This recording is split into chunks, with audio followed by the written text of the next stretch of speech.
Salut Wen, comment tu vas? Très très bien, et toi? Ben merci, très bien, très content de te recevoir. Ça fait longtemps que je veux t'avoir sur le podcast et je suis content parce que j'étais enfin en face de moi, donc un grand merci pour ton temps et ta présence. Bon, je pense que beaucoup de gens, alors ceux qui connaissent la crypto bien sûr te connaissent, mais ma communauté est pas forcément très cryptophile, enfin ils découvrent, j'en parle, mais je propose que tu te présentes un petit peu, tu me dises un petit peu qui tu es pour voilà, les gens qui ne te connaissent pas. Bien sûr, je m'appelle Owen Simonin. J'ai commencé à créer des contenus qui parlent de blockchain, de crypto-monnaie, tu sais, pour démystifier un petit peu tout cet écosystème, apporter c'est vrai que c'est un nouveau glossaire, c'est des mots qui peuvent faire très peur, alors qu'en réalité, on peut prendre des parallèles avec des choses qu'on connaît. On en parle de plus en plus, c'est le nouveau monde de l'investissement, mais c'est aussi très technologique, parce que ça apporte des solutions et des outils qui seront utilisés de plus en plus dans la vie de tous les jours. Donc j'ai commencé à créer du contenu sur YouTube, ouais, en 2016, il y a à peu près 7 ans. Et de fil Mhm. en aiguille, avec cette exposition et ma communauté, j'ai commencé à avoir des besoins, à identifier des problèmes et à commencer des entreprises qui répondent à des problèmes, tout simplement. Et donc, on a créé une première société qui s'appelait Just Mining, qui aujourd'hui s'appelle Meria, qui est une société d'investissement qui est régulée en France et qui permet justement aux particuliers et aux entreprises d'investir et de s'investir finalement dans l'écosystème crypto et blockchain. Ok, donc si je résume, tu es créateur de contenu, entrepreneur crypto Et investisseurs, parce que pour le coup, et on a investisseur. investi du coup dans plein d'autres initiatives. On peut pas être partout, mais on a tellement de bonnes Mhm. idées qui nous plaisent et qui sont portées par des bons entrepreneurs qu'on finit par financer un maximum de choses. Puis c'est un écosystème qui est tellement en ébullition, je pense qu'on aura le temps d'y revenir, mais ça va tellement vite finalement enfin, je pense que les idées doivent fuser à tout va et les nouveaux projets aussi doivent fuser super vite, quoi. Tu dois avoir des opportunités, Tout des à fait. propositions un peu partout, quoi. Le truc qui est un petit peu dur, du coup, c'est qu'il faut savoir faire un tri. Il y a de la curation, parce que tu peux pas être partout. À vouloir être partout, tu finis Mhm. nulle part, comme on dit. Et donc, tu dois être capable de dire, OK, quelles sont les bonnes idées? Quelles sont les idées qui vont me faire plaisir à exécuter? Quelles sont les idées qui sont bonnes pour l'écosystème et qui, pour moi, ont une vraie valeur ajoutée? Et quels sont les endroits où je vais juste perdre du temps? Parce que c'est aussi ça, mine de rien, si tu t'y retrouves Mhm. pas financièrement, tu peux pas mettre ton temps partout. Et donc, il faut réussir à faire de la curation et choisir les chemins que t'explores, quoi. Complètement. Ok, ce que je te propose, Owen, c'est que vu qu'on s'adresse à une communauté quand même assez débutante, alors dans ma communauté, bien sûr, OK? j'ai des gens qui sont calés en crypto, mais j'en ai, je pense, une majorité qui découvrent, enfin voilà, qui ont besoin de vulgarisation, et je vais donc faire appel à tes talents de vulgarisateur pour commencer par te poser la question que je pense que beaucoup de monde te pose quand t'interviews, c'est est-ce que tu pourrais décrire ce qu'est Bitcoin et la blockchain, en faire deux définitions, comme si j'étais un enfant de 5 ans. Ce serait dommage de te le faire comme si tu étais un enfant de 5 ans parce que ça perdrait toute sa valeur. Pour être franc, j'essaye de ne pas l'apporter comme ça, mais ce que j'essaye de donner comme valeur, c'est le fait que, à l'origine, on passe toujours par une entité centralisée quand on réalise des transactions. Que ce soit une Mhm. banque, que ce soit un gouvernement, que ce soit une société qui va gérer ces données. Et c'est ce qui fait quand tu regardes en fait ton montant dans n'importe quelle banque, hein, quelle que soit ta banque, quand tu regardes le chiffre qui est le solde de ton compte, c'est pas juste un chiffre sur un écran. Ça n'a pas la même valeur Mhm. que si je prends ton bloc-notes et que je t'écris un chiffre, tu vois. Il a de la Mhm. valeur parce que c'est ta banque qui te le dit, ta confiance. Le problème, c'est qu'en 2008, il y a eu une rupture de cette confiance pour beaucoup de gens. Il y a des banques qui ont, entre guillemets, abusé. Il y a eu la crise des subprimes et il y a des gens qui se sont dit, mais comment on fait demain? Si ce chiffre, on peut plus avoir confiance en lui. Comment on fait demain si ma banque décide que j'ai plus le droit d'avoir accès à mes comptes? Comment on fait demain si mon gouvernement me dit non, toi t'auras pas de permis, toi t'auras pas d'accès bancaire, toi t'auras pas le droit d'aller sur Internet?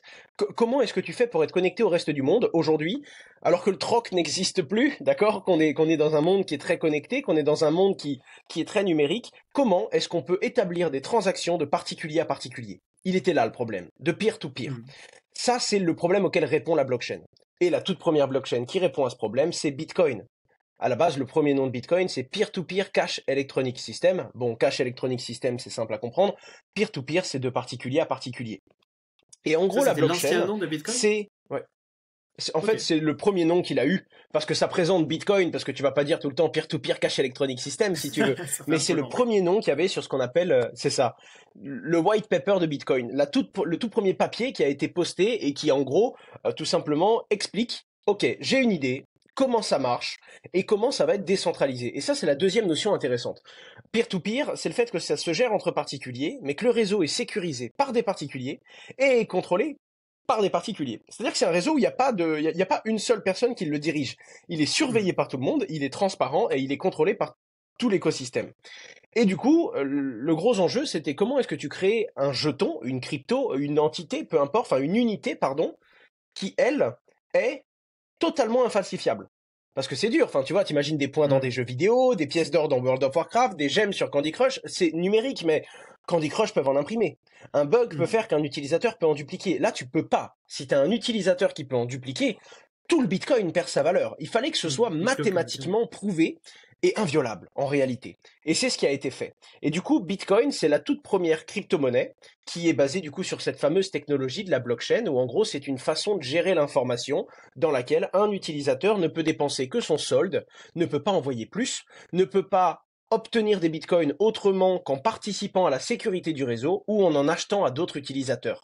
Bien entendu, sans jamais pouvoir en falsifier. Et le truc qui est fou, c'est que du coup, la blockchain, elle a certes créé Bitcoin, mais du coup, après, il y a eu plein d'autres idées, plein d'autres crypto-monnaies qui sont arrivées en disant, ben moi, je peux être une crypto-monnaie plus rapide, je peux aller plus loin, plus vite, plus fort. Moi, je peux me dire qu'on va pas essayer de créer une monnaie. À partir du moment où on a réussi, grâce à Bitcoin, à créer quelque chose de numérique et de totalement unique, eh bien, à ce moment-là, il y a eu les NFT, il y a eu d'autres tendances, il y a eu... Bref, cette technologie, en fait, elle va permettre de rajouter une surcouche à Internet parce qu'on a besoin, dans le monde du numérique, d'avoir des choses qui sont virtuelles, entre guillemets, mais qui sont uniques, qu'on ne peut pas dupliquer.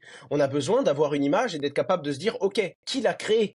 On sait qu'il y a eu 25 000 copies depuis, mais qui en est à l'origine? Comment vérifier que j'ai bel et bien la première sous les yeux et que je ne regarde pas une copie numéro 5664 de ce que j'ai vu? Et c'est là que la blockchain prend tout son sens. Donc, pour revenir très simplement, et en vrai, je pourrais faire 2 heures sur qu'est-ce que la blockchain, qu'est-ce que le Bitcoin et comment est-ce que ça fonctionne. Donc, c'est pour ça que je donne beaucoup d'images.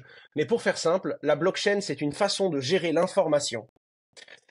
Et le Bitcoin, c'est la toute première application qui fonctionne encore aujourd'hui et qui est résiliente, qui n'a jamais été abusée depuis son lancement en 2009 et qui fait que les gens peuvent aujourd'hui s'échanger de façon totalement décentralisée ces unités de valeur qui à la base n'en avaient pas et qui aujourd'hui représentent un peu plus de 46 000 $ par unité. Ok.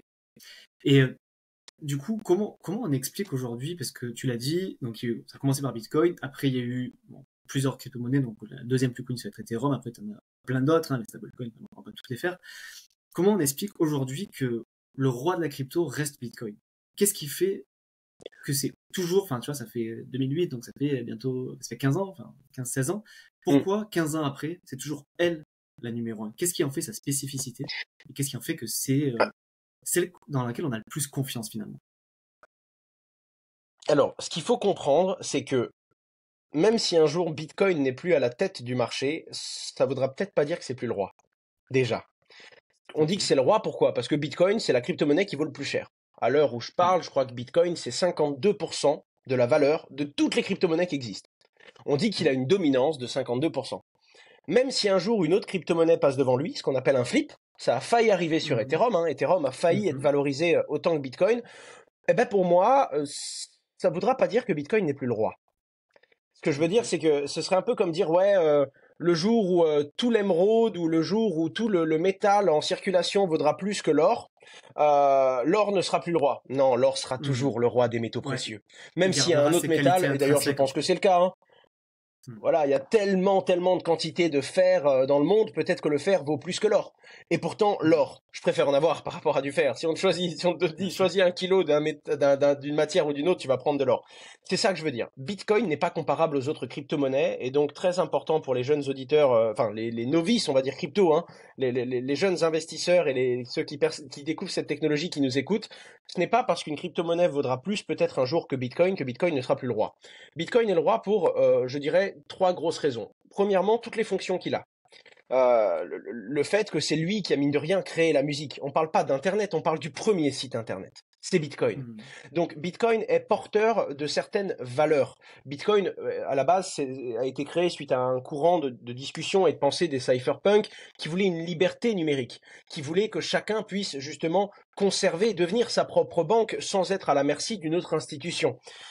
Et ça, c'est très important parce que c'est un petit peu le visage des libertés numériques, pour beaucoup. Hmm. Et ça, c'est important parce que ça lui donne une profondeur dans le pourquoi Bitcoin. Ça, c'était le tout premier point.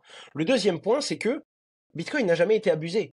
Depuis qu'il est lancé, sur les règles du tout début, le monde va très vite aujourd'hui, on le sait, hein, d'une année à l'autre, tout évolue très très vite, on peut remettre en cause Hmm. beaucoup de choses.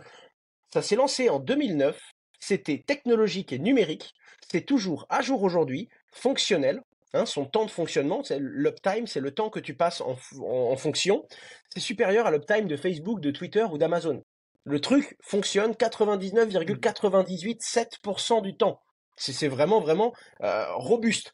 Et en plus de tout ça, il a conservé, c'est-à-dire qu'il a toujours suivi un schéma où il se valorise à travers le temps.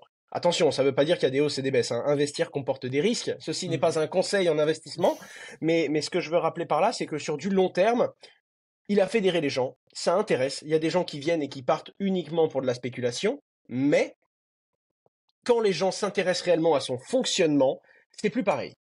C'est plus pareil et ils ne repartent pas puisqu'ils découvrent quelque chose de plus large. Et même ceux qui vont s'intéresser aux autres crypto-monnaies, ils s'y sont intéressés via la porte d'entrée de cet écosystème, Bitcoin. Et c'est ça qui lui donne autorité aujourd'hui.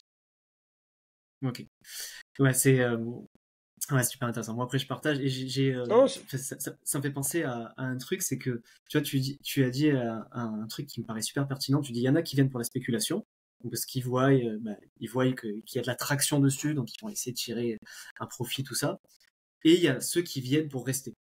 Et j'ai l'impression que tout finalement, à plus fait. le temps passe, ben, plus les gens en fait qui s'y intéressent sérieusement et que pas que pour la spéculation, s'intéressent à finalement qu'est-ce qu'est le Bitcoin fondamentalement, notamment pour son aspect décentralisé, notamment l'aspect sécuritaire. Et ça, j'ai une petite question à te poser là-dessus aussi sur pourquoi c'est si safe, tu vois. Bref, fait qu'on comprend vraiment tous les, enfin, qu'est-ce qu'il y a vraiment derrière en fait Bitcoin, pourquoi on appelle ça de l'or numérique, enfin pour toutes les l'analyse fondamentale qu'on peut en faire, comme on peut le faire sur un marché financier, tu sais, quand on analyse une action de manière fondamentale, quand on analyse, je sais pas moi, un Apple, un Microsoft, et qu'on se dit, ok, elle est ultra solide, et ben j'y vais, ben, tu peux dire pareil avec Bitcoin, et au final, ces gens-là, je me dis, ils investissent long terme, ils sont plus là pour spéculer, et j'ai l'impression que malgré un petit peu les cycles qu'on peut avoir, ben, avec les halvings, tout ça, bref, avec les bull runs et les hivers crypto, et ben finalement, avec le temps, finalement, plus en plus de monde reste.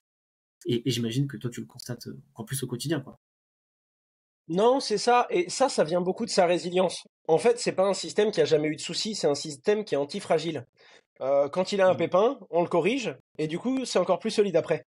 Et du coup, ça impressionne. Puis tu sais, Mm. il est là depuis tellement longtemps qu'il y a des gens qui disent ouais, c'est de la merde, ça va mourir. Tu sais, tu le vois remonter, puis redescendre, puis remonter, puis redescendre, puis remonter encore plus haut, tu dis pour un truc qui devait mourir, faudrait peut-être que je me pose les questions. Puis après, tu t'y intéresses. Et quand tu t'y intéresses, tu te rends compte qu'il y a un fondement derrière. Donc, en fait, il y a ce truc qui fait que il demande rien à personne. En fait, Bitcoin doit vous séduire. C'est ça qui est dingue. Bitcoin, c'est pas une entreprise. Elle va pas vous vendre un truc. Bitcoin va pas vous dire, Mm. regardez, je suis beau, je suis fort, je suis résilient. Mm. Bitcoin J'ai des ne vous demande résultats. rien. Mm. Voilà. Je parle par mes résultats. Plus j'en ai souffert, plus je suis résilient. Je suis la plus robuste de toutes, parce qu'il y a plein de crypto-monnaies plus rapides, moins coûteuses, mais c'est pas la proposition de valeur de Bitcoin. Bitcoin, c'est Mm. inviolable. Bitcoin, c'est totalement algorithmique, c'est-à-dire entre guillemets, il va pas te juger comme un être humain, tu vas pas avoir de délit de faciès, il en a rien à cirer de ta couleur de peau, de ce que tu as entre les jambes, de tes idées politiques. Bitcoin te donnera les mêmes droits que tous les utilisateurs qui sont connectés au réseau, parce que c'est un algo, il en a rien à cirer, il respecte des règles mathématiques et à partir du moment où tu respectes ces mêmes règles, tu as les mêmes droits que les autres. Où que tu sois dans le monde, il suffit que tu sois connecté à Internet et tu vas pouvoir faire des transactions. Entre guillemets, parce que Mm. transaction, on imagine envoyer des bitcoins, mais on peut s'envoyer du texte, on peut stocker des informations, tu peux faire plein de choses. Une transaction, c'est des milliers de choses. Et ça paraît Mm. peut-être un petit peu anodin pour nous, tu sais, on a nos cartes bleues, on a nos banques, on a nos... Mais Mm. pour certaines personnes à l'autre bout de la planète, pouvoir se connecter sans frais, envoyer quelque chose à quelqu'un d'autre de l'autre bout de la planète 24 heures sur 24, 7 jours sur 7, week-end et jours fériés, rien que ça, bah, c'est une inclusion énorme en fait dans le monde de la finance. Et c'est ces petites choses-là qui font que Bitcoin n'est pas simplement une solution mathématique, c'est une bonne solution mathématique, inviolable et qui jusqu'à présent a été inviolée, qui de par sa taille fait que même un gouvernement ne pourrait pas, ou du moins mathématiquement aujourd'hui, je serais curieux de voir comment est-ce qu'il pourrait renverser ce modèle, et qui fonctionne uniquement de par ses résultats depuis plusieurs années. Et c'est ça qui fait que Ok. même si on s'y intéresse pas et même si on n'aime pas, on doit se dire ça ressemble pas à notre époque en fait, quelque chose d'aussi robuste.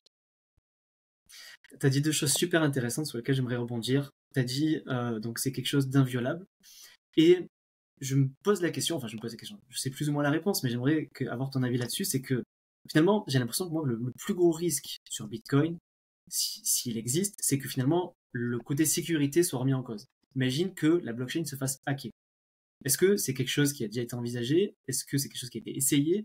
Et si ça arrive, est-ce que tu penses que finalement ce serait le vrai plus gros risque de Bitcoin et que du coup il perdrait toute sa valeur s'il se fait hacker?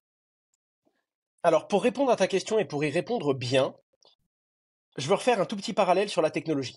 Donner une image pour les Mhm. gens qui nous écoutent et qui connaissent pas du tout. Imagine un livre blanc, d'accord? Il y a rien dedans dans ce livre. Mhm. Et dans ce livre, on écrit tout ce qui se passe. C'est-à-dire qu'on écrit que j'ai des lunettes, on écrit que je suis en train de parler, on écrit que tu as actuellement un doigt sur la joue, on écrit tout ce qui se passe comme si c'était un film en fait et que toi et moi, on devait écrire le registre. Mhm. Tu comprends que dans cette histoire, si tu as une bouteille d'eau sur ton bureau, tu vois, que tu la prends avec une main et que tu la passes du côté gauche au côté droit, on va écrire qu'il y avait une bouteille d'eau, que c'était la tienne, que tu l'as pris d'un point A, que tu l'as mis à un point B, de telle sorte que si quelqu'un arrive et reprenne l'histoire depuis le début, là maintenant tout de suite, il va savoir qu'il y a 2 secondes tu avais le doigt ici. Il va savoir qu'il y a 2 secondes Mhm. j'avais une bouteille d'eau et que je l'ai déplacée d'un point A à un point B. Pourtant, nous, on a juste écrit un registre. C'est un historique en fait de ce qui s'est passé. Et pourtant, ça permet à la personne qui arrive de savoir où était cette bouteille d'eau, où elle est aujourd'hui, à qui est-ce qu'elle appartient. Et donc, si toi et moi, on vient de décider, écoute, viens, on crée le Bitcoin, là maintenant, tout de suite, t'en as 20, j'en ai 20. Si dans 1 heure, je te dis, bah écoute, je t'en envoie 5, et toi tu me dis, je les ai bien reçus, eh bien, juste en écrivant ça dans le registre, sans mettre à jour, j'en ai plus 20, moi j'en ai 15. Et toi, t'en as plus 20, t'en Mhm. as 25. C'est comme ça que fonctionne la blockchain. La blockchain, ce sont des blocs d'informations qui vont permettre de suivre un registre exact et précis. Et donc, naturellement, si Monsieur A envoie des bitcoins à Monsieur B, Monsieur A n'en a plus, Monsieur B en a plus. Et donc, en suivant tous les bitcoins depuis le début, tu sais où ils sont aujourd'hui et tu vois comment est-ce qu'ils circulent. Et ça, c'est très important parce que le seul truc très précieux, c'est la façon dont on va écrire dans les blocs. En gros, le plus important à protéger, c'est le fait que toi, tu en as 20, tu peux pas m'en envoyer 25. Point barre. C'est ça qui est très important. Le jour où tu en as 20 et que tu peux en envoyer 25, tu fais ce qu'on appelle de la double dépense. Tu dépenses des bitcoins que tu n'as plus. Et tout le système Mhm. s'effondre. On doit vérifier que tu les avais légalement, que tu n'as pas triché, que tu as respecté les règles et que tu n'en envoies pas plus que ce que tu avais avant. Ça, c'est une règle qui est très précieuse. Et c'est ce qui fait que pourquoi est-ce qu'en fait c'est le système le plus sécurisé? C'est parce que tout repose sur cette espèce de consensus mathématique qui t'empêche d'aller dépenser plus. Et quand on se dit est-ce que Bitcoin pourrait être abusé, ben, la réalité c'est qu'il faut comprendre comment est-ce que sont écrites ces nouvelles pages dans ce nouveau livre. Comment est-ce que quelqu'un peut réaliser de nouvelles transactions?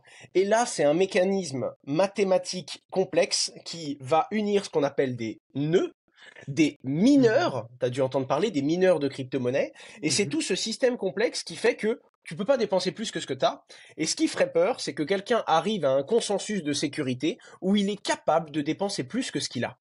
Et même là, encore, il y aurait quelque chose d'un petit peu fou. Alors, la première chose à comprendre, c'est que les nouveaux blocs, en gros les nouvelles pages avec toutes ces explications et toutes ces transactions, sont générées aléatoirement dans le monde. En fait, il y a une équation mathématique Mhm.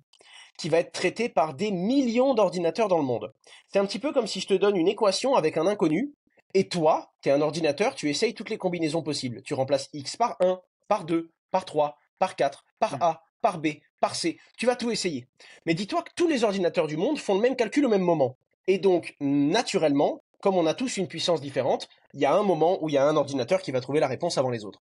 Quand cet ordinateur a trouvé la réponse avant les autres, il envoie au réseau et il propose le prochain bloc. Les autres ordinateurs vont vérifier. Attends, tu me dis que le X c'est 32, je vais quand même vérifier 32 pour être sûr que tu dis pas une bêtise. Si tu as trouvé la bonne réponse, ok, c'est toi qui vas ouvrir le prochain bloc. Ce mécanisme permet d'élire aléatoirement le prochain ordinateur qui va créer les blocs. Comme c'est aléatoire, Mhm. on peut pas le prédire. Et comme on peut pas le prédire, ben c'est très très dur d'avoir un ordinateur qui est vérolé. Parce qu'en réalité, comme tu ne sais pas qui sera le prochain, c'était très dur pour toi de te dire, ok, moi je vais faire un mineur qui est vérolé, et j'espère que je vais être le prochain à ouvrir un bloc. Bonne chance, parce que tu vas faire la même équation que tout le monde. Et ensuite, les gens vont vérifier autour de toi. C'est-à-dire que le premier travail d'un mineur, c'est de vérifier dans le bloc d'avant. Attends, je vais revenir sur les calculs du précédent pour être sûr qu'il n'a pas dépensé 2 fois les mêmes bitcoins. Donc tu vois, tu as un système où celui d'après, qui est choisi au hasard, commence par vérifier ce qu'a fait celui d'avant. Donc c'est très compliqué de créer un système qui fait que tu peux abuser de ce système. Imaginons que tu y arrives. Ce qu'il faut comprendre, c'est que déjà, pour avoir de la chance, il faut donc pas avoir un seul bloc, mais il faut en avoir quelques-uns d'affilée. Parce qu'il faut être capable de dire des bêtises, mais de dire que les bêtises d'avant, non, c'était pas des bêtises, faites-nous confiance. Les quelques blocs d'avant, il n'y a pas eu d'abus. Et donc, il faut que tu aies plusieurs blocs d'affilée.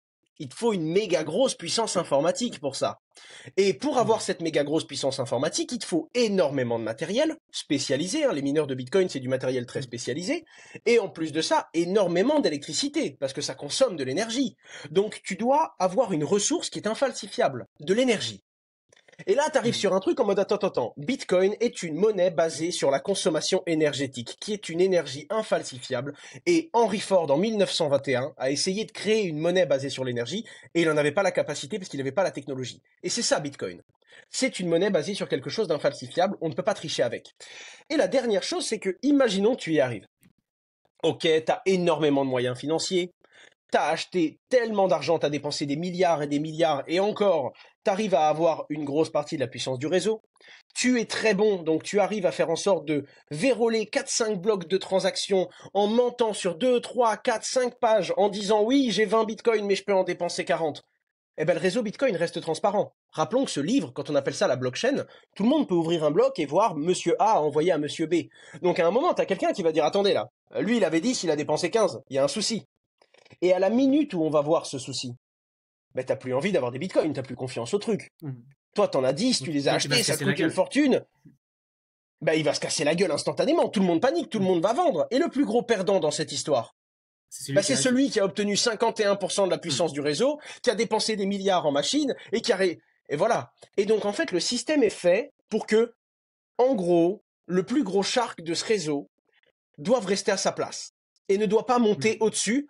Et je vais même te dire mieux, même avant qu'il y ait un abus. Pour faire ça, il faut avoir, c'est ce qu'on appelle une attaque 51. Je simplifie vraiment beaucoup, mais il faut avoir plus de 51% de la puissance du réseau. Mathématiquement, ce n'est pas possible. Finalement. Voilà. En termes d'énergie aujourd'hui, c'est impossible. Non. Bon. Ah non, tout à fait. Mais bon, on imagine que, j'en sais rien, les États-Unis, avec 5 grands pays, arrêtent tout et se disent la priorité absolue, c'est Bitcoin, j'en sais rien.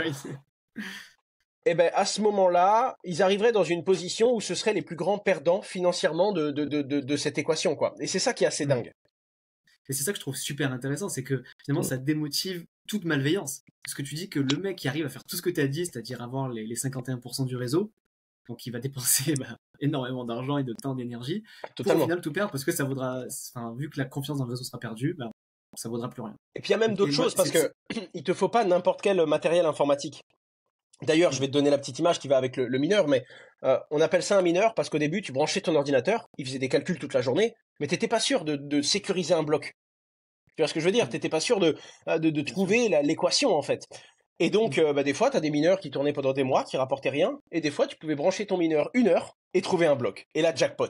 T'avais beaucoup de bitcoins parce que le réseau te donne des nouveaux bitcoins générés pour ta contribution. C'est pour ça qu'on appelle ça des mineurs. C'est un peu comme le mec qui partait avec sa pioche et il savait pas trop s'il allait trouver de l'or ou pas. Ça vient de là le mot mineur de crypto-monnaie. Maintenant, ça a changé. Maintenant, tu te mets dans un groupe, il y a tellement de puissance sur le réseau, tu te dis bon, si dans un groupe avec 1000 mineurs, voilà, il y a un gagnant par jour, eh ben, ce gagnant ne va pas prendre toute la récompense, il va prendre 1/1000, mais au moins tu sais que chaque ordinateur prend 1/1000 par jour. Et donc tu sais que ton travail est rémunéré. C'est pour la petite image du mineur de crypto-monnaie. Ce qu'on appelle des taux de minage, non, c'est ça, ouais. Okay. Tout à fait, c'est ça. C'est quand tu te mets en commun, au lieu d'être 10 bonhommes qui vont avoir une chance par an de gagner, eh ben, si vous vous mettez à 10, tu sais très bien que vous avez tous 1/10 de la récompense d'un an. Et c'est ça qui est précieux. Ok.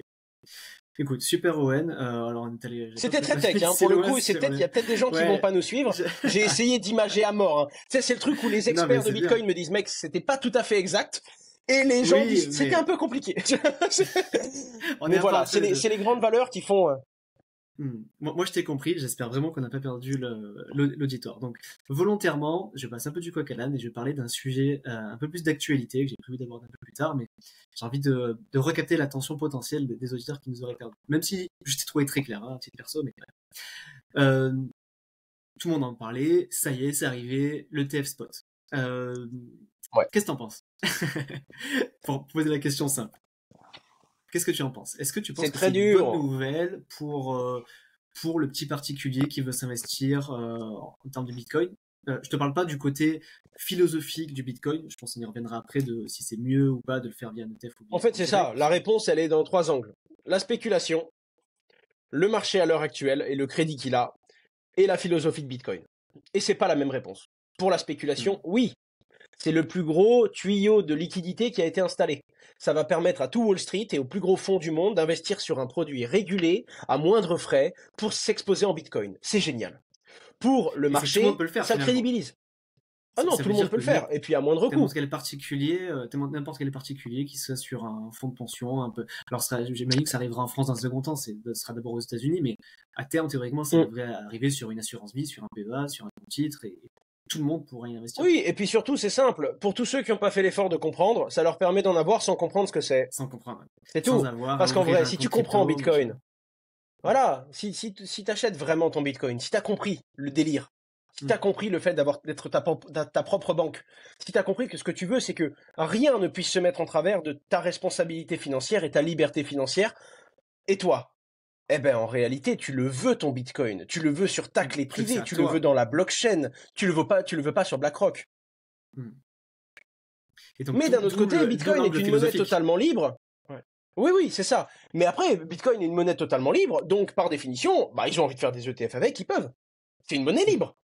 Donc, tout autant que il y en a qui disent ouais, c'est pas bien, c'est ci, c'est là.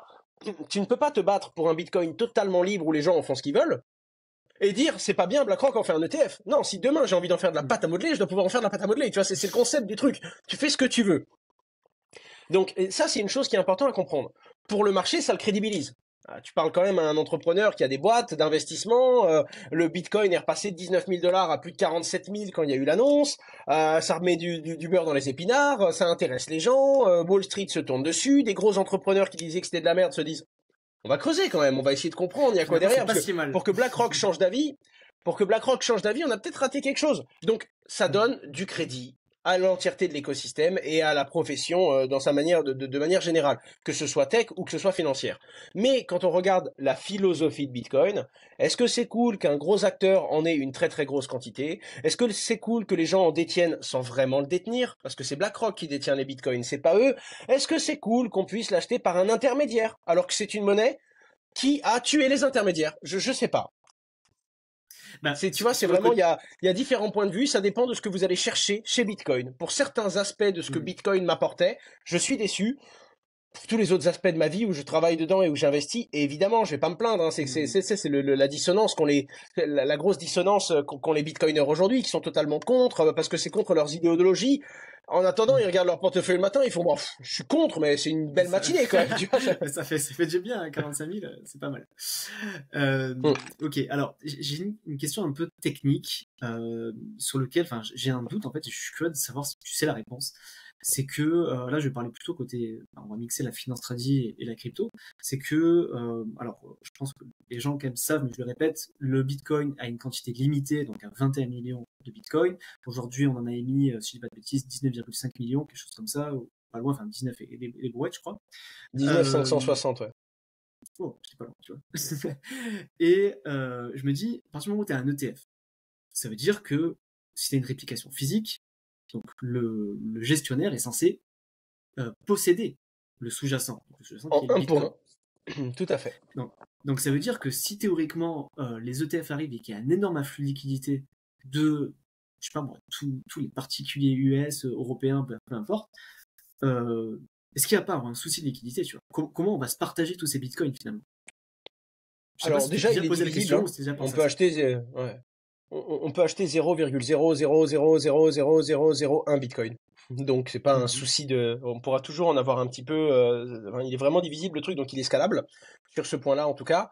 Maintenant oui, il y en a que 21 millions et c'est ce qui fait que beaucoup pensent que son prix ne peut qu'exploser. Parce que s'il y a de plus en plus de demandes, et c'est la seule courbe qui ne fait que croître depuis la création de Bitcoin, hein, l'intérêt que les gens ont pour cette tech. Donc mathématiquement, le prix va mathématiquement monter si la demande augmente, mais que l'offre, elle, ne sera jamais augmentée parce qu'elle ne peut pas. Ça, c'est vrai. Il y a juste pas de réponse à ce que tu viens de dire. Il est vrai que si tout le monde en veut, quantitativement, comme c'est limité, ça va se raréfier. Et c'est d'ailleurs pour ça qu'on fait un parallèle avec de l'or numérique. L'or, c'est pas du tout le matériau le plus résistant. Hein, quand tu vas faire un casque, à l'époque où tu allais faire ton armure, tu voulais pas une armure en or, d'accord? Parce que la flèche, elle traverse ton armure en or. T'allais chercher une bonne côte de maille, tu vois? Et pourtant, c'est l'or qui a cette valeur. Pourquoi? Déjà parce qu'il est beau, et ensuite surtout parce qu'il est rare. Il est rare, et la rareté en fait de l'or, le côté supply illimité, tu ne peux pas venir et imprimer de l'or. Tu vois ce que je veux dire? Tu ne peux pas en faire, tu ne peux pas en créer, d'autant plus, tu ne peux pas aller plus loin que les limites de la nature, les limites c'est bête, mais si l'or avait un code source, on verrait qu'il est limité, tout simplement. Et c'est ça qui va valoriser Bitcoin de la même façon. C'est pour ça qu'on appelle ça l'or numérique. Et pour ça qu'on fait le parallèle avec les mineurs. C'est ça. Les mineurs qui vont chercher de l'or et les mineurs qui vont... Voilà, et tu auras toujours quelqu'un qui va te dire, oui, mais l'or numérique, on dit que c'est une réserve parce qu'il n'est pas très volatile. Oui, mais Bitcoin, c'est tellement petit par rapport au marché de l'or. Je crois que c'est quelque chose genre 20 ou 40 fois plus petit que le marché de l'or. C'est pour ça qu'il est encore volatile. Et encore, quand on regarde l'évolution du prix de Bitcoin, en pourcentage, voilà, il est encore jeune. Il n'y a pas trop, par rapport à l'or, en tout cas, il n'y a pas beaucoup de volume. Donc oui, quand on dézoome un petit peu et qu'on compare le Bitcoin à l'or, il en a beaucoup de ses fonctions.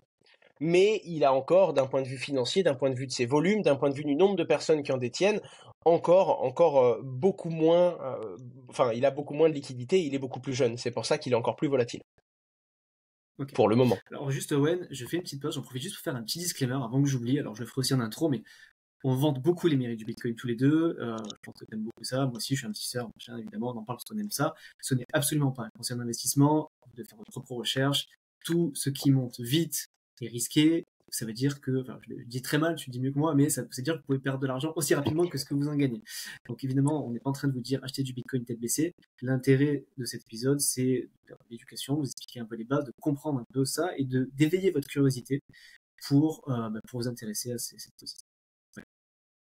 Mais tu vois, c'est quand même très drôle que tu le dises maintenant, parce que ton disclaimer, il vient juste après le moment où on dit c'est limité, il y a de plus en plus de demandes, et il n'y aura jamais plus de Bitcoin.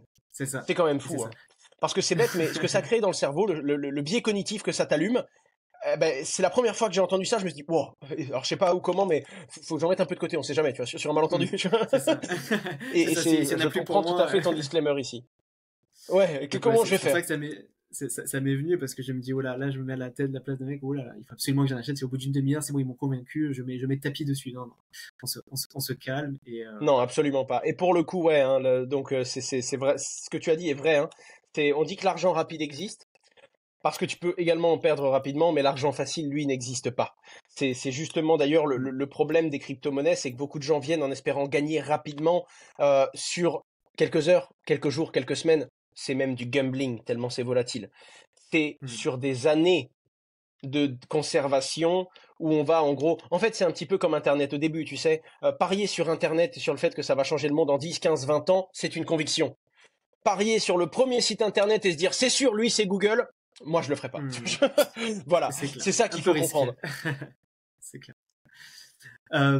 Ok, alors c'est bien qu'on va faire une belle transition entre justement le côté un peu FOMO, le FOMO, donc Fear of Missing Out, le fait de vouloir vite acheter pour profiter de potentiel hausse. Ça vient un petit peu avec une autre chose que je voulais te parler, échanger avec toi, qui est un peu ce qu'on appelle la théorie des cycles et du halving. Alors, je vais te dire un petit peu ma position après, et j'ai envie d'avoir la tienne. Et j'aimerais avant quand même que tu définisses pour les novices, encore une fois, qu'est-ce que le halving, pourquoi on en parle et qu'est-ce que c'est grossièrement. Comme je l'ai dit, au début, il n'y avait aucun Bitcoin. Les Bitcoins ont été distribués selon une règle mathématique simple. Toutes les 10 minutes, il y a un nouveau bloc, donc une nouvelle page dans cette fameuse histoire avec les transactions qui sont écrites. Et l'ordinateur tiré au hasard qui va permettre à sécuriser ce bloc va recevoir des nouveaux Bitcoins pour sa contribution informatique et pour l'énergie et le temps, le matériel informatique, la consommation d'électricité qu'il a consacré au réseau. comme c'est décentralisé, c'est pas une banque, mais il faut bien des gens, des particuliers, des gens comme vous et moi, qui ont un ordinateur et qui le mettent à disposition pour sécuriser ce réseau. Eh bien, toutes les 10 minutes, le protocole Bitcoin va distribuer des nouveaux Bitcoins aux gens qui le sécurisent. Au tout début, c'était 50 Bitcoins toutes les 10 minutes. Bitcoin ne valait rien à l'époque, hein. Il n'avait aucune valeur, littéralement, hein. Il ne s'échangeait pas contre de l'argent. C'était des points comme on pourrait avoir des gemmes sur Candy Crush, quoi, littéralement. Et qui étaient échangés et sécurisés par quelques personnes qui voulaient juste montrer que c'était possible de s'échanger quelque chose de particulier à particulier. Et l'algorithme est fait de telle sorte que, au bout de 4 ans à peu près, puisque c'est tous les 210 000 blocs, et on estime que la puissance de calcul fait qu'on trouve un bloc toutes les 10 minutes à peu près, d'accord? Et donc, à peu près tous les 4 ans, on divise cette récompense par 2. Donc, en gros, il y avait 0 Bitcoin sur les 21 millions, et quand on en avait distribué au bout de 4 ans à peu près 50%, d'accord? Donc, quand on avait distribué, du coup, 10 500 000 Bitcoins, eh bien là, toutes les 10 minutes, il n'y avait plus que 25 Bitcoins. C'est ce qu'on appelle le halving day. Et 4 ans après, il n'y en avait plus 25, c'était 12,5. En gros, les nouveaux Bitcoins émis sont divisés par 2, nous rapprochant petit à petit de ce score total, de ce montant total de Bitcoin en circulation qui sera et qui ne dépassera jamais les 21 millions. Et pour être franc, on n'atteindra jamais vraiment le 21 millions. Oui. C'est ça. Là déjà, on est à 19, pardon. Ouais, j'allais dire, en fait, je pense qu'il faut, pour les auditeurs, il faut imaginer une courbe logarithmique, en fait. Il faut imaginer une courbe logarithmique et plus le temps passe et plus Tout à fait. Le nombre de bitcoins produits va diminuer. Et si je dis pas de bêtises, a priori, le dernier bitcoin serait miné en 2140.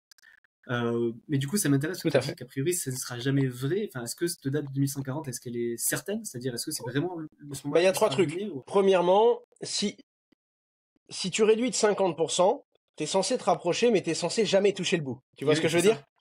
Parce que tu divises par deux. La réalité, c'est qu'à un moment, ce sera tellement minime, l'algorithme va, il va arrondir. Et donc, théoriquement, on n'arrivera jamais à la fin, il y aura toujours des poussières de Bitcoin, mais en 2140, on estime qu'il va arrondir et terminer. Plus de nouveaux Bitcoin. Premier point. Le deuxième point, c'est qu'on pourrait se dire, mais comment vont se payer les mineurs? Pourquoi les gens dépenseraient de l'énergie et de l'électricité pour sécuriser le réseau s'il n'y a plus de nouveaux Bitcoin? À ce moment-là, il y a également les frais de transaction. Il y aura plus de nouveaux bitcoins, mais il y aura les frais que les gens mettront. Aujourd'hui, c'est pas, imaginons que on est sur 6,125, si je dis pas de bêtises. Bref, c'est pas exactement ça, mais toutes les 10 minutes. Eh bien, en vrai, c'est ça, plus des frais de transaction qui sont rajoutés par les gens pour que les transactions passent plus vite. Et ça, c'est important parce qu'il y aura toujours une récompense. Et pour finir, on n'arrivera jamais à 21 millions parce qu'un jour, il y a un mineur qui a sécurisé un bloc. Il avait le droit de recevoir ses 25 ou ses 50 bitcoins, et il a dit à la blockchain, non, moi j'en veux que 49. Et donc la blockchain, elle ne lui a pas donné les 50 bitcoins ou les 25 bitcoins qu'il devait, elle lui a donné moins, et il y a des bitcoins qui auraient pu être créés, mais l'utilisateur ne les a pas demandés. Et donc pour la petite histoire, on n'arrivera jamais réellement à 21 millions, on va s'arrêter un petit peu avant, on sera à du coup 20 millions 999 et blablabla. Ouais. Ok. Et donc pourquoi je t'ai demandé de définir ça? C'est parce que les deux grosses news qui sont attendues et qui ont potentiellement fait monter le prix ces derniers temps, c'est l'ETF, ça c'est bon, c'est officiel, et il y a le fameux Halving Day qui aura lieu, je crois, en avril ou mai de cette année, et donc du coup qui va faire diminuer la récompense des mineurs par 2, ce qui raréfie encore plus le Bitcoin, et ce qui théoriquement, mécaniquement, pourrait faire monter le prix. Et par le passé, même si le passé ne préjuge pas les réponses futures, chaque fois qu'il T'as tous les disclaimers, t'es bien câblé, hein. Ah mais je suis conseiller financier. Très bien câblé, hein. C'est mon métier, je suis un peu obligé, hein, pour être honnête. Tu m'as coupé. Excuse-moi. Oui, mathématiquement, ça devrait raréfier. Ça raréfie, et voilà ce que j'allais dire. Voilà, donc les performances passées ne préjugent pas du futur, parce que dans les 3 derniers cycles, il y a eu un bull run, donc forte montée du prix suite au halving. Et du coup, moi la question que je me pose, c'est que tout le monde attend ça, et je me dis là ça fait quand même 3 fois ça arrive, et j'ai l'impression quand même que le grand public est arrivé pour la première fois en 2017. J'en fais partie, hein, j'ai fait partie du premier bull run en 2017, et celui 2021, là ça en fait 3 où tout le monde a priori est un peu au courant de ça, et moi je te dis ma conviction à titre perso, et je suis curieux de voir un peu ce que t'en penses, c'est que j'ai l'impression que ce serait trop facile en fait, tu vois. Que ce serait trop facile qu'aujourd'hui, maintenant, que tous les 4 ans... Ouais, c'est pricé. Ben c'est ça, en fait, ce serait trop facile. Tous les 4 ans, en fait, pendant l'hiver crypto, on met un billet, on attend 3 ans, et puis on fait un x3, un x4. Ça me paraît trop facile, en fait. Donc moi, je suis un peu sceptique par rapport à cette théorie des cycles, et je suis curieux d'avoir ton avis. Bah écoute, ça éclate le crâne de toutes les personnes de cet écosystème. Parce que ce serait trop facile. Si on était certain, et on est certain que ça va arriver, pourquoi ça augmenterait les prix? C'est stupide. Et donc toutes les personnes qui ont un peu de sens et qui sont sur ce marché se disent mais ça ne le fera pas. Ça ne le fera pas. Sauf que le problème, c'est que c'est tellement attendu qu'il y a des gens qui le voient venir. Moi, à chaque fois, je me suis dit non, ça va pas arriver comme... C'est bon, ça fait 2 fois que je vois la même musique arriver, hein. 2 fois qu'il se passe la même chose, hein. Et puis après, même si c'est psychologique, les gens se disent ouais ben ça va monter, il y en a qui achètent. Même si 10 ou 20% des investisseurs y croient et achètent, le prix commence un peu à monter. Toi, t'es là, tu dis, ah, ça commence, ça commence à monter, je vais quand même pas rester sur le banc, alors que je connais le mécanisme, j'achète. Quand ça commence à monter, t'as tous les médias qui en parlent, il y a une surmédiatisation, en mode, le Bitcoin va le refaire, c'est une dinguerie, il est encore en train de faire le truc prédictible que... Tu comprends l'effet que ça peut créer? Ça crée une inertie qui, en fait, c'est bête, mais c'est une prophétie autoréalisatrice. Il suffit qu'on ait tous envie. C'est bête, mais si je te dis demain, le jour où on se lèvera un matin et que le ciel sera vert, le Nasdaq va exploser. Si tu dis ça, tu passes pour un fou 1, 2, 5, 10 ans. Si un matin, le ciel est totalement vert, t'as quand même un gars qui dit vas-y, je mets une pièce. Tu vois ce que je veux dire? Je joue la musique du truc. C'est ça. Après, t'as également d'autres enjeux qui viennent pousser tout ça, c'est que quand le halving arrive, c'est également une nécessité pour beaucoup d'industries. Par exemple, les mineurs de crypto-monnaies, du jour au lendemain, ils ont 2 fois moins de récompenses.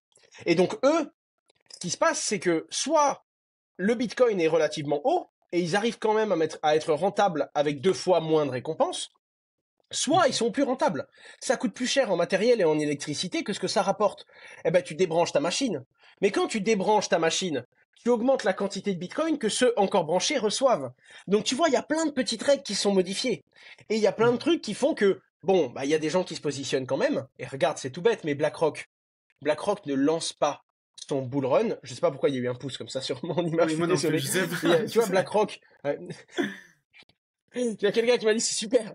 Non, il y a ce phénomène qui fait que t'as quand même des gens qui s'y préparent avant. Tu vois, BlackRock s'est positionné avant le bull run, dans la période calme, avant quand même le halving au cas où. Mais là où tu as raison, c'est que, et c'est une vérité mathématique, les gros investisseurs le disent, si on est certain mathématiquement que ça va arriver, si on est certain que ça peut avoir un impact, ben ce serait déjà pricé. C'est vrai. Je suis totalement d'accord avec toi.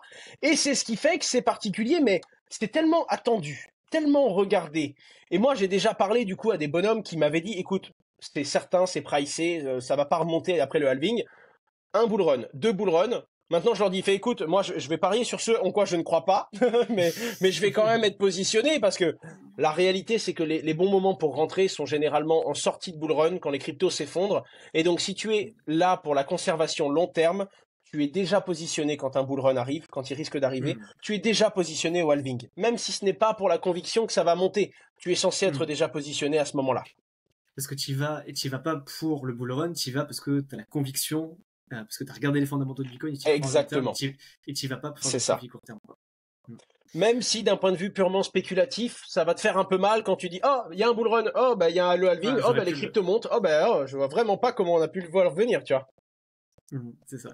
Donc ouais, c'est vrai que moi je suis assez sceptique. Moi je pense aussi que il y a des chances que ça arrive cette année, tu vois. Enfin, je pense qu'il y a un peu toutes les planètes alignées, les ETF qui sont arrivés, le halving, et puis tout ce que tu as dit, en fait, la autoréalisatrice qui fait que tout le monde attend que ça, donc tout le monde a les liquidités qui sont prêts à dégainer, en fait. Donc, et puis, je pense que ça changera peut-être aussi à un moment. Tu vois, le fait que ce cycle ait toujours été vrai, il évolue, il est quand même différent. Tu as des cycles qui ont été propulsés parce qu'on en parlait dans les médias pour la première fois, en 2012-2013. En 2017, c'est l'arrivée des premiers mainstream. Il y a eu Monsieur Tout-le-Monde qui a commencé à s'intéresser à ça. Et il y a eu la base de la loi. Ce qui fait qu'en 2021, comme il y avait la loi et qu'il y avait une régulation, il y a eu des premières grosses entreprises, des premières institutions qui s'y intéressaient.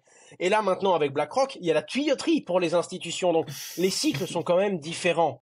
Et quand il y aura, je sais pas moi, 30, 40, 50% d'institutionnels sur ce marché, ce sera peut-être un peu moins émotif, ce sera peut-être moins communautaire, ce sera peut-être un peu moins vrai. Il y a le halving, ça monte. Mais en attendant, c'est encore très très guetté. Et c'est vrai que je vois des personnes très rationnelles, des gros investisseurs qui avant n'y croyaient pas, qui maintenant, quand je leur dis ça va le business, ils font ah ouais, tu sais, on attend le prochain cycle. Donc bon, c'est assez drôle et oui, il y a des moments, ça m'arrive de me retrouver dans des discussions et de dire non mais attends, on dirait des gens qui vont trader sur les cycles de lune, tu vois, c'est complètement fou. Mais oui, Pareil, ce n'est qu'un indicateur, ce n'est qu'un indicateur, c'est une période que les gens attendent un petit peu comme dans un marché saisonnier, mais je pense que celui qui refuse de se dire qu'un jour ça pourrait changer sera surpris le jour où ce sera le cas. Ouais, c'est ça. Moi, je pense que même si ça peut arriver encore quelques fois, il y a un moment, de toute façon, il y aura tellement de liquidités, de toute façon, le marché sera tellement gros Clairement. que on pourra pas, enfin, on connaîtra plus les multiples qu'on a pu connaître dans les années précédentes. Et l'impact Et du on peut halving avoir sera tout. moindre. Tu sais, quand Bah tu oui, c'est passes de ça. 50 bitcoins à 25, pouf, là, tu vas avoir des Ouais, ouais. moments où il y a un jour, on passera de 0,8 à 0,4. Ouais, ouais. Donc, Voilà, on s'en foutra, quoi. c'est ça, modulo le prix du bitcoin. Mais je pense qu'à Bien ce sûr. moment-là, ceux qui en ont auront des mouvements qui seront si violents que ce sera peut-être pas les mouvements des mineurs qui... Je sais pas, je spécule totalement ici. Je dois être franc, je spécule totalement. J'y suis sur le long terme. Tout ce que je me dis, c'est que j'étais à la vague précédente et je serai à la vague d'après. Et si elle ne vient pas, ben, je serai sur ce lac. C'est pas grave. On est là pour C'est pas construire grave. sur plus long terme. Et comme on dit dans la crypto, pour se consoler quand ça va mal, on est là pour la tech, de toute façon. Yes. Merci Owen pour tout ça. J'avais encore une autre question un peu, de toute façon, philosophique sur le Bitcoin et les cryptos en général. Euh, on a ouï dire, alors j'ai plus trop suivi là-dessus, mais tu dois mieux le connaître que moi, ça parlait d'euro numérique, que la BCE voulait créer un euro numérique. Alors, je sais pas où ça en est, tu vas me dire d'ailleurs où ça en est, hein, tu vas mieux savoir que moi. Je voulais savoir en fait quel serait l'intérêt d'avoir ça. Est-ce que, selon toi, c'est quelque chose de pertinent, d'intéressant pour l'écosystème ou, ou ça sert à rien? Alors, pour l'écosystème crypto, pas du tout. Pour Madame Michu, Monsieur Tout le Monde, ce serait quand même quelque chose de sympa. Le fait de pouvoir le mettre sur la blockchain, ça rend un euro numérique plus, peut-être un petit peu plus transparent, peut-être, c'est plus simple dans les usages. Ce serait, pour moi, c'est une logique qu'à l'avenir on l'utilise comme ça. Par contre, c'est surtout un super outil de contrôle pour le gouvernement. Mais c'est ce que j'allais dire, Voilà. parce que j'ai l'impression que c'est surtout pour tracer, et finalement, après, la blockchain, tu l'as très bien dit, Hum. ça sert à tout tracer. Quand c'est Mais entre c'est ça, mais et puis particuliers, surtout, c'est ouais. très bien, mais si Hum. c'est une entité gouvernementale, est-ce que c'est vraiment sain, tu vois? Tout compris. En fait, ce que les gens doivent vraiment entendre là-dedans, c'est que c'est pas parce que c'est la blockchain que c'est toutes les bonnes valeurs de Bitcoin qu'on vient de donner. Hmm. La blockchain, c'est une technologie. Tu vois, c'est comme un site internet. Tu peux très bien mettre un site pour partager de la musique avec tes amis. Tu peux très bien mettre un site pour partager de la musique dont tu n'as pas les droits avec tes amis. Hmm. Et tu peux très bien mettre un site pour vendre des armes à feu. Voilà, c'est le Hmm. problème. On peut pas dire les sites internet c'est bien ou c'est mal. Hmm. Bitcoin est un site internet entre guillemets. C'est une blockchain qui a ses valeurs, qui a sa fonction. Ce n'est pas parce que le gouvernement crée une monnaie sur la blockchain que ça va être génial. Alors oui, il y aura les côtés pratiques, on pourra les échanger, il y aura plein de trucs sympas, on pourra peut-être s'envoyer 2,40 € pour se rembourser un truc d'une soirée en une seule Hmm. transaction sans passer par une banque, peu importe. En attendant, il y a un truc qui est certain, c'est que ça peut, encore une fois, faut pas insulter l'avenir, faut pas partir du fait que ça va être le cas, mais ça peut être l'outil que George Orwell anticipait tant. Tu vois, Big Brother peut arriver totalement et ça peut être un outil qui permet de contrôler les masses, qui permet de prélever la TVA sur ton compte courant de ton compte courant pardon sans te consulter, qui permet de geler comme je le veux et de t'enlever tout pouvoir financier sur un simple claquement de doigts parce que tu es un citoyen qui a de l'euro, du coup on te contrôle. Point. Et on le sait à quel point, on l'a bien vu sur les États-Unis, la monnaie est une arme. La monnaie, c'est Hmm. une emprise. La monnaie, et on le voit, enfin, si les États-Unis arrivent à dire que tous les citoyens du monde doivent respecter certaines lois quand ils utilisent le dollar, c'est parce que si les US arrivent en disant, eh, vous là, vous utilisez plus le dollar américain, on l'a vu sur la Russie. On Hmm. l'a vu sur la Russie, tout simplement. Donc voilà, c'est une arme, oui. Certains n'ont pas envie d'être... certains acceptent totalement les règles. Hein. Moi, je vais être franc, j'utilise encore de l'euro, du dollar, j'ai des comptes, il n'y a pas de... Mais si jamais tu veux t'en soustraire, bah déjà, tu le vois bien, si tu veux t'en soustraire, tu peux encore utiliser du liquide. Mais c'est de plus en plus interdit, c'est de plus en plus contrôlé. C'est limité. C'est Hmm. ça permettrait, s'il le désire, et en tout cas, c'est pas le cas c'est une autorité suisse de la monnaie qui veille au grain là-dessus, si je dis pas de bêtises, et qui va faire partie de ces fameuses CBDC et de ces consensus mondial. Oh, tu veux, du coup. Et le truc, c'est vraiment, globalement, il faut faire très attention car c'est une arme qui peut être dangereuse. Voilà. et qu'il le sera sûrement. En tout cas, si c'est pas pour contrôler les populations, je vois difficilement une monnaie aussi transparente que Bitcoin, régulée et sécurisée par ses citoyens. Non, non, non, on va avoir des banquiers Hmm. centraux là-dedans. Yeah, ok, je Et on partage ton n'aura pas avis, une ouais. supply illimitée à 21 millions surtout. Oui, oui, là, ouais. Ça, Mais c'est ça, il faut pouvoir et la tu faire perds tout tourner cette planche. l'intérêt. C'est ça fait une planche à billets électronique. Euh, yes. Pour terminer, Owen, je voulais te demander de sortir ta boule de cristal. Pas pour te demander le prix du Bitcoin dans un an, pas pour te demander la prochaine crypto qui va faire x20, je suis désolé de décevoir les auditeurs. Euh, Plus pour savoir par rapport à toi ce que tu sais sur l'actu, quels sont un petit peu les... Alors évidemment, hein, je ne demande pas de donner des conseils Tendance. bêtes et méchants. Voilà, les tendances, c'est ça. Je voulais savoir un peu quels sont selon toi les narratifs, les tendances à suivre, à regarder, là, dans pas forcément du halving, ou hors halving, machin, dans les... Voilà, qu'est-ce qui se fait, qu'est-ce qui se dit en ce moment dans les tendances crypto, qui est intéressant à regarder, à suivre. Alors, c'est des domaines, je les ai déjà cités beaucoup, hein, que ce soit sur ma chaîne YouTube, que ce soit dans d'autres interviews ou quoi. Il y a 4-5 domaines pour moi. Premièrement, on le sait, c'est un marché de tendance, c'est un marché de en ce moment, ça plaît. Je pense que tout ce qui est en lien avec l'IA, ça va bien Hmm. fonctionner. Pourquoi? Parce que l'IA crée de plus en plus de contenu, on n'arrive pas à en certifier l'origine, on a peur de nous faire voler son contenu, la blockchain permet d'authentifier du contenu numérique. Donc il y a une logique Hmm. évidente sur ce qu'on pourra faire. Je pense qu'il y aura des projets blockchain IA qui vont beaucoup se valoriser. Le Ok. deuxième point, je pense que ça va être tout ce qui est RWA. Là, pour le coup, c'est très soutenu, notamment par le CEO de BlackRock. C'est le fait de pouvoir, c'est Real World Asset, c'est le fait de tokeniser des vrais actifs. En gros, je te Hmm. donne un exemple. On prend une entreprise, on en fait 100 tokens. T'as un token, t'as 1% de l'entreprise. Ce qui est cool, c'est que c'est très granuleux parce que tu peux dire, bon ben, ce token-là, il te donne 1% du droit de vote, mais ce token-là te donne 2% du droit au bénéfice. Ce token-là ne te donne pas du droit au vote, mais il te donne des accès à l'entreprise et au salon privé. Enfin, tu peux tout régler en fait, beaucoup mieux qu'une action, quoi. Hmm. Donc voilà, c'est vraiment quelque chose qui va régler beaucoup de problèmes et qui semble être l'avenir de la finance. Donc c'est une narrative qui plaît bien en ce moment, tous les projets qui sont dans la tokenisation d'actifs réels. Ça, c'est la Mhm. deuxième grosse narrative. La troisième, ça va être très focus sur la tech blockchain. Aujourd'hui, il y a encore des deux, trois verrous techniques à lever, comme par exemple la cross-compatibilité. Tu sais, t'as plein de blockchains qui sont un peu comme des réseaux, mais finalement, quand tu as une crypto, bah, tu as envie de l'utiliser sur la blockchain la plus rapide, des fois la blockchain la moins coûteuse, des fois la blockchain la plus sécurisée pour le Hmm. détenir. Donc, ce que tu veux, c'est passer d'une blockchain à l'autre.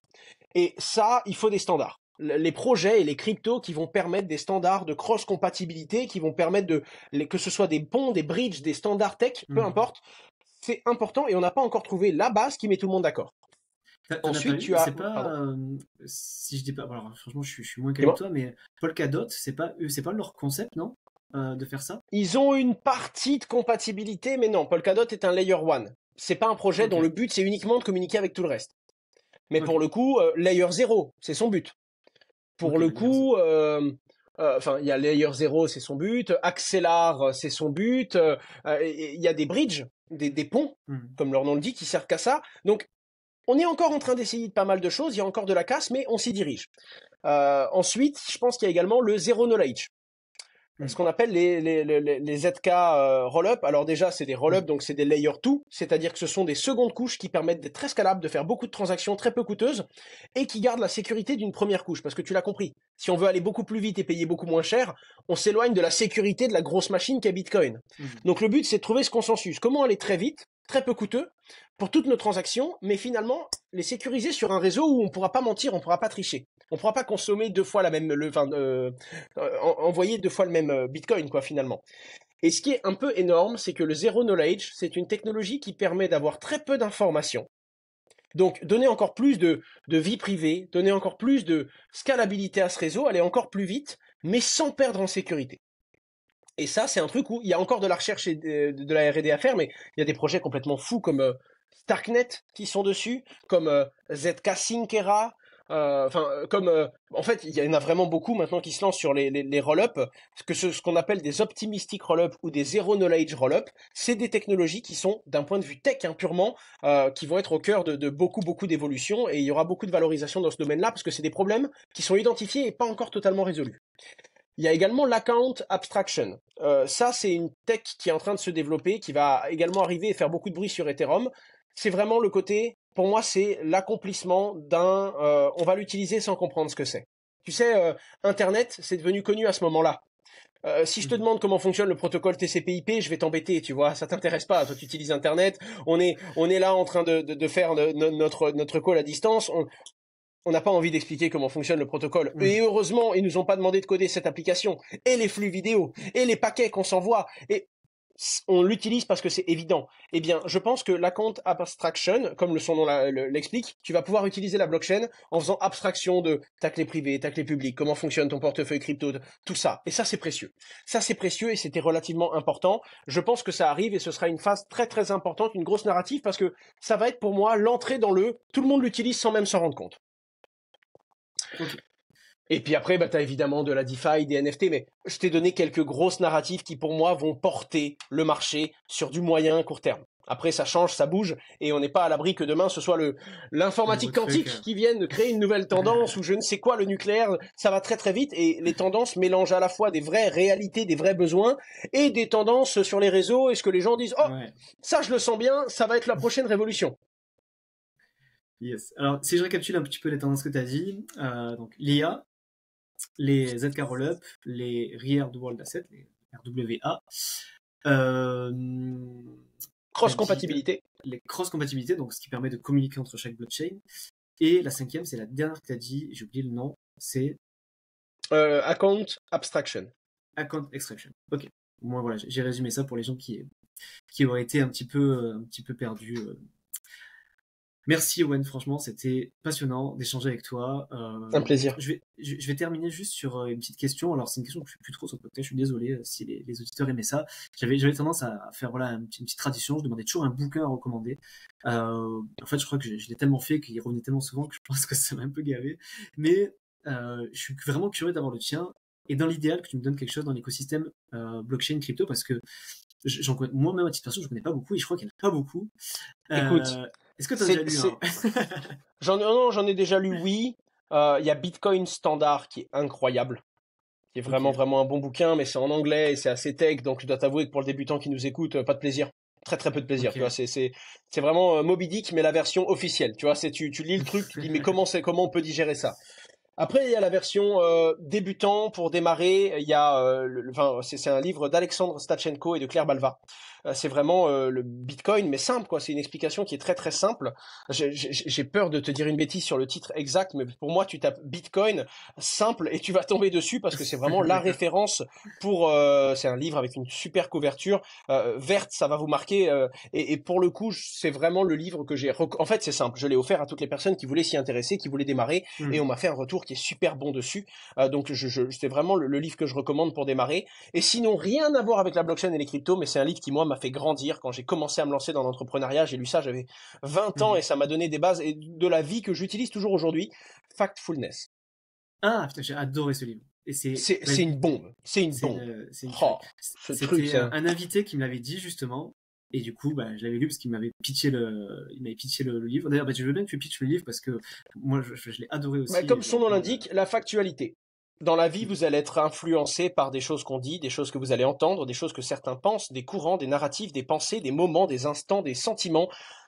Le meilleur moyen, c'est de se recentrer, de prendre du recul et de se baser sur les faits. En réalité, ça veut dire quoi? Les faits et donc les chiffres, la réalité, les mathématiques, les statistiques, mais pas que, parce que les statistiques peuvent être trompeuses, alors que les faits ne le sont pas. Et donc, comment, quand vous voyez des stats, vous basez sur la factualité, quand vous entendez quelque chose dans les médias, les remettre en cause intelligemment, parce qu'il ne faut pas tout remettre en cause non plus, et comment est-ce qu'on peut être le plus rationnel possible avec une approche qui est cartésienne, mathématique, et qui du coup va vous permettre d'être pas forcément plus heureux ou plus triste, mais un peu plus dans le vrai. Et ça vous permet d'être plus juste dans ce que vous faites. Écoute, je partage à 100%. Moi, c'est un livre qui m'a vraiment secoué aussi et que j'ai adoré. Et j'en ai parlé plusieurs fois dans le podcast, donc c'est bien de te remettre une couche. Parce que pour ceux qui ne le connaissent pas et qui ne l'ont pas lu, allez le lire. Il est en français en plus. Factfulness, une tuerie. Vraiment. Et puis il y a Outlier de Malcolm Gladwell, qui est sympa aussi. Si vous avez envie d'élargir, allez lire ça, vous allez kiffer. On a le droit à la bibliothèque d'Asher, c'est cool. Écoute, voilà. Merci beaucoup Owen pour ton temps, pour ton énergie, pour tout ce que tu nous as partagé. Et puis, un plaisir. Fais ta petite pub quand même. Où c'est qu'on te retrouve, pour ceux qui ne connaissent pas? Partout. Dis-nous. H-A-S-H-E-U-R, je le dis parce qu'il y a toujours un C qui traîne. N'importe où, principalement sur YouTube, ma chaîne principale pour du contenu froid. ma chaîne secondaire pour de l'actualité, et puis Twitter pour les gazouilles de la journée, tout ce qui vient de tomber, tout ce qui passe, tout ce qui est important, j'essaye de communiquer dessus, de lâcher un petit mot. Et puis après, Instagram, je suis également sur T'es sur Threads, je suis Twitch aussi, également non? sur Twitch tous les Tu dimanches, fais je tes reprends lives, ouais. l'actualité, un dimanche à 20h à peu près, je reviens et je fais une petite heure d'actu, qu'est-ce qui se passe, et on le déchiffre ensemble et je traite les questions de tout le monde, tout simplement. Trop bien. Écoute, merci beaucoup Owen, Asher, je peux comment t'appeler du coup. Merci à toi, Thomas. Oh, peu importe, Thomas, il y a pas très important. Allez, je te souhaite une très bonne journée, puis à bientôt. Ciao, ciao, merci pour l'invitation, au revoir.